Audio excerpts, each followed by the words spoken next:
Assalamualaikum warahmatullahi wabarakatuh. Pada hari ini, saya akan menerangkan tentang bab 1, pengenalan ekonomi.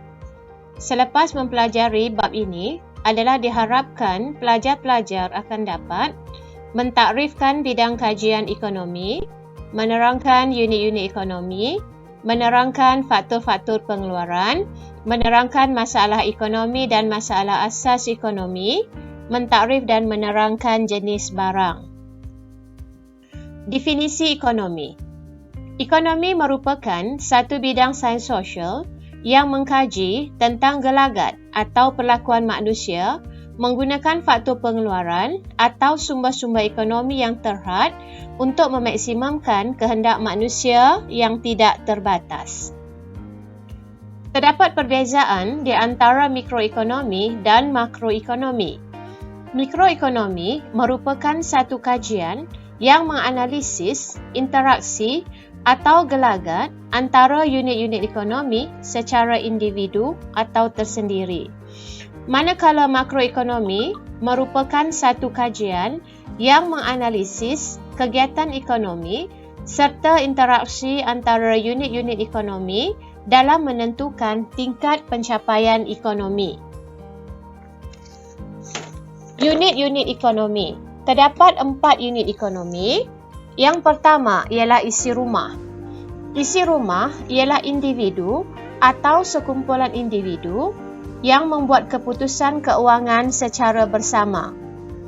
Isi rumah berperanan sebagai pemilik faktur yang menawarkan faktur pengeluarannya kepada firma untuk menghasilkan barang dan perkhidmatan. Isi rumah berperanan sebagai pengguna. Objektif isi rumah adalah untuk memaksimumkan kepuasan. Firma. Firma ialah unit ekonomi yang mengeluarkan barang dan perkhidmatan dan menjualnya kepada pelaku-pelaku ekonomi yang lain. Firma berperanan sebagai pengeluar dengan menggabungkan faktor pengeluaran isi rumah untuk menghasilkan barang dan perkhidmatan. Objektif firma adalah untuk memaksimumkan keuntungan. Kerajaan. Kerajaan ialah unit ekonomi yang mengawal aktiviti ekonomi, isi rumah dan firma melalui undang-undang. Pelbagai dasar dilaksanakan seperti dasar fiskal dan dasar keuangan untuk mengawal kegiatan ekonomi. Kerajaan juga berperanan sebagai pengeluar dengan menyediakan pelbagai barang awam kepada firma dan isi rumah. Kerajaan berperanan sebagai pengguna dengan menggunakan faktur pengeluaran isi rumah dan barangan yang dihasilkan oleh firma. Objektif kerajaan adalah untuk memaksimumkan kebajikan masyarakat. Sektor luar atau sektor antarabangsa. Sektor luar ialah unit ekonomi yang terlibat dalam kegiatan perdagangan antarabangsa apabila sesebuah negara menjalankan kegiatan ekspor dan import dengan negara lain. Objektif sektor luar adalah untuk memaksimumkan keuntungan. Sumber-sumber ekonomi. Sumber-sumber ekonomi merupakan input yang secara relatif bersifat kekurangan yang diperlukan dalam proses pengeluaran barang dan perkhidmatan. Sumber-sumber ekonomi terbahagi kepada 1. Tanah. Tanah merupakan sumber alam semula jadi yang merangkumi sumber di daratan, lautan dan di dalam bumi. Contohnya hasil hutan, petroleum dan gas dan biji timah. Pulangan bagi tanah ialah sewa. Buruh. Buruh ialah individu yang menawarkan tenaga secara mental dan fizikal untuk menghasilkan output. Buruh terdiri daripada buruh mahir, separuh mahir dan tidak mahir. Buruh mempunyai mobiliti tempat kerana mudah dipindahkan dari satu tempat ke tempat lain. Buruh juga mempunyai mobiliti kegunaan kerana dapat digunakan untuk melakukan pelbagai jenis pekerjaan. Pulangan bagi buruh ialah upah. Yang ketiga ialah modal.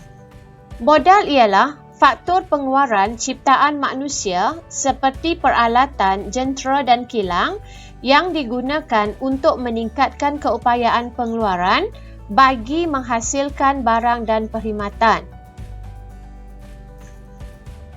Contoh modal ialah bangunan, mesin dan jentera.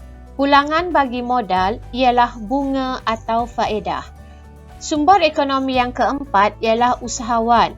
Usahawan ialah individu yang mempunyai kemahiran menggabungkan sumber-sumber ekonomi untuk menghasilkan barang dan perkhidmatan.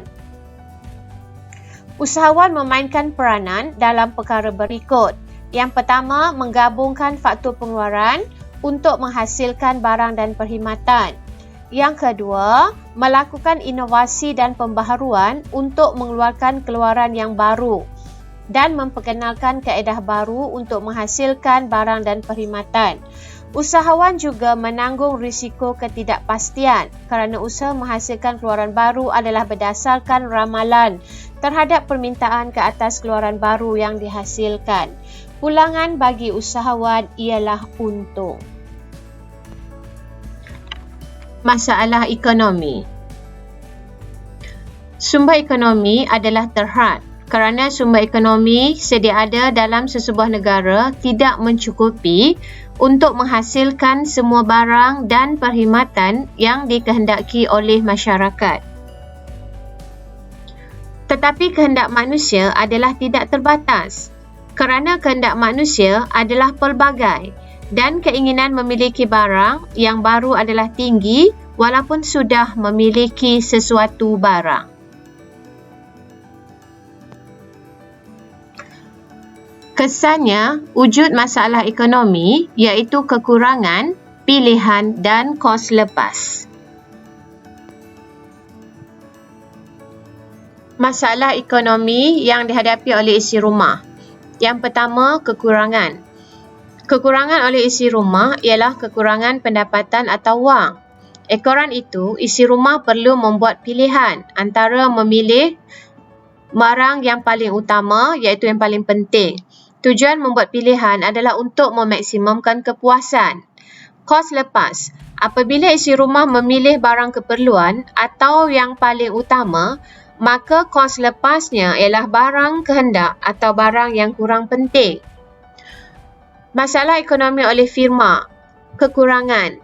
Firma menghadapi kekurangan faktor-faktor pengeluaran seperti buruh dan modal. Firma harus membuat pilihan iaitu memilih teknik pengeluaran yang paling cekap pada kos yang paling minimum. Tujuan pilihan dibuat adalah untuk memaksimumkan keuntungan. Kos lepas. Jika firma memilih teknik pengeluaran berintensifkan modal, maka teknik pengeluaran berintensifkan buruh terpaksa dilepaskan. Kerajaan. Kerajaan menghadapi kekurangan dari segi pendapatan atau hasil negara. Kerajaan harus memilih projek pembangunan yang paling penting seperti pembinaan hospital atau sekolah. Tujuan pilihan dibuat adalah untuk memaksimumkan kebajikan rakyat. Kos lepas. Jika kerajaan memilih untuk membina hospital, maka kos pembinaan sekolah adalah kos lepas. Masalah asas ekonomi. Masalah asas ekonomi ada 4. Yang pertama, apakah yang hendak dikeluarkan? Berapa banyak barang yang hendak dikeluarkan? Bagaimana barang hendak dikeluarkan? Untuk siapa barang dikeluarkan? Masalah apakah yang hendak dikeluarkan merujuk kepada apakah jenis barang dan perkhidmatan yang hendak dikeluarkan oleh sesebuah ekonomi. Bergantung kepada sumber-sumber ekonomi yang ada dan bersifat terhad. Berapa banyak barang yang hendak dikeluarkan? Sesebuah ekonomi perlu menentukan jumlah barang yang perlu dikeluarkan supaya sumber ekonomi digunakan dengan cekap. Penentuan jumlah barang yang akan dikeluarkan akan menentukan bagaimana sumber ekonomi diperuntukkan. Bagaimana barang hendak dikeluarkan? merujuk kepada apakah kaedah atau teknik pengeluaran yang akan digunakan bagi menghasilkan barang dan perkhidmatan.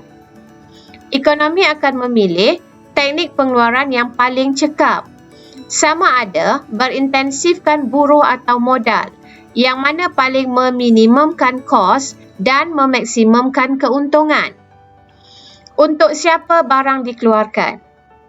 Masalah ini berkaitan dengan corak agihan barang dan perkhidmatan kepada pengguna, bergantung kepada agihan pendapatan dan kuasa beli pengguna. Pengkelasan barang. Barang percuma dan barang ekonomi. Barang percuma. Barang percuma ialah barang yang tidak mempunyai kos lepas dan terdiri dari sumber alam. Ciri-ciri barang percuma ialah penawarannya tidak terhad, boleh didapati secara percuma tanpa perlu mengorbankan barang lain, ditawarkan oleh alam semula jadi anugerah Tuhan. Barang percuma tidak mempunyai kos lepas. Contoh barang percuma ialah udara, cahaya matahari, air hujan dan air sungai. Hadiah yang diterima secara percuma bukanlah barang percuma. Barang ekonomi. Barang ekonomi ialah barang yang penawarannya terhad dan penggunaan barangan tersebut melibatkan kos. Ciri-ciri barang ekonomi ialah penawarannya terhad, mempunyai harga dan kos lepas. Contoh makanan, pakaian dan rumah. Semua jenis barang yang ada di dalam dunia ini adalah barang ekonomi, kecuali barang percuma. Perbezaan di antara barang modal, barang perantaraan dan barang akhir. Barang modal. Barang modal ialah barang yang digunakan oleh seseorang, oleh sesebuah firma bagi menghasilkan barangan lain. Barang-barang modal mempunyai ciri-ciri seperti berikut, iaitu penggunaannya bukan untuk tujuan akhir, tapi untuk menghasilkan barang lain. Barang modal tidak akan hilang bentuk asal walaupun selepas digunakan. Barang modal akan mengalami susut nilai. Contoh barang modal ialah mesin, perkakas pejabat, kereta dan jentera. Kereta dianggap sebagai barang modal jika dijadikan teksi. Tetapi kereta adalah barang pengguna jika untuk tujuan persendirian. Barang perantaraan. Barang perantaraan ialah barang yang digunakan bagi menghasilkan barang akhir. Ciri-ciri barang perantaraan ialah hilang bentuk asal apabila diproses. Barang yang mesti diproses untuk dijadikan barang akhir atau barang siap, permintaannya dikenali sebagai permintaan berkait atau permintaan terbitan. Contoh barang perantaraan ialah bahan mentah seperti getah, kelapa sawit, biji timah. Barang akhir. Barang akhir ialah barang yang dapat digunakan secara langsung oleh pengguna. Ciri-ciri barang akhir ialah boleh digunakan terus oleh pengguna tanpa perlu melalui proses pemprosesan. Barang akhir dapat dikelaskan kepada barang tahan lama dan barang mudah rosak. Contoh barang tahan lama ialah kipas angin dan dapur gas, manakala barang yang mudah rosak ialah ikan dan sayur-sayuran. Barang awam dan barang persendirian. Barang awam ialah barang yang penggunanya tidak dapat dikecualikan penggunaannya dan tidak bersaing. Ciri-ciri barang awam ialah tidak tertakluk kepada prinsip pengecualian. Tiada orang yang boleh dihalang dari penggunaannya. Mempunyai kos lepas. Contoh barang awam ialah rumah api. Barang persendirian. Barang persendirian ialah barang yang dimiliki dan dikuasai oleh individu secara mutlak. Ciri-ciri barang persendirian ialah barang yang diperolehi dan dimiliki oleh individu atau firma tertentu. Barang persendirian tidak boleh dinikmati oleh individu lain tanpa sebarang kebenaran. Barang persendirian tidak mempunyai sifat kegunaan bersama atau bersifat kekecualian. Contoh barang persendirian ialah rumah, kereta